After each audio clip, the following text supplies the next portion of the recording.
அஸ்ஸலாமு welcome to Canadian Tamil kitchen.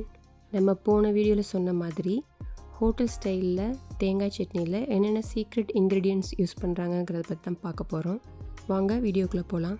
இங்கே பார்த்திங்கன்னா இந்த மாதிரி தேங்காவை துருவி பேக் பண்ணியும் இருக்குது. இந்த மாதிரி முழு தேங்காவும் கிடைக்கிது. நம்ம காலையில் பிரேக்ஃபாஸ்ட்டுக்கு ஃபாஸ்ட்டாக செய்யணும் அப்படின்னா இந்த மாதிரி துருவின தேங்காய் நமக்கு ஈஸியாக இருக்கும். நம்ம பொறுமையாக செய்கிறப்ப தேங்காய் உடச்சி நம்ம அதை யூஸ் பண்ணிக்கலாம். டேஸ்ட் ரெண்டுமே ஒரே மாதிரி தான் இருக்கும், டிஃப்ரெண்ட் தெரியாது.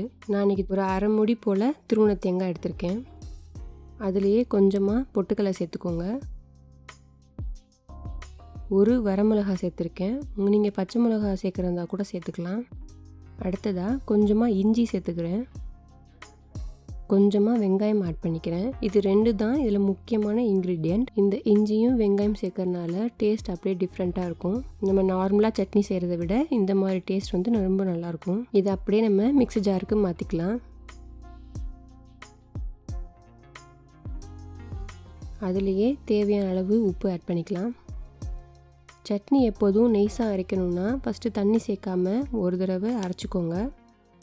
அது அப்படியே நெய்ஸாக பவுட்ரு மாதிரி ஆயிரும். அதுக்கப்புறமா கொஞ்சம் கொஞ்சமாக தண்ணி விட்டுட்டு நம்ம அரைச்சோம்னா நமக்கு நல்லா நெய்ஸாக கிடைக்கும்.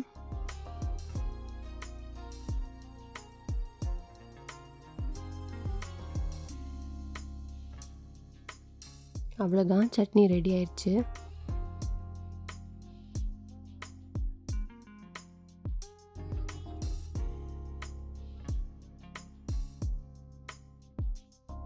அதுக்கு மேலே நம்ம கடுகு தாளித்து ஊற்றிக்கலாம்.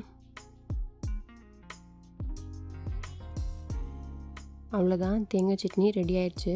நம்ம நார்மலாக செய்கிறத விட இந்த மாதிரி நம்ம செஞ்சு பார்த்தோம்னா டேஸ்ட் நல்லா டிஃப்ரெண்ட்டாக இருக்கும். இந்த மாதிரி ஸ்டைலில் ஒன் டைம் செஞ்சு பாருங்கள்.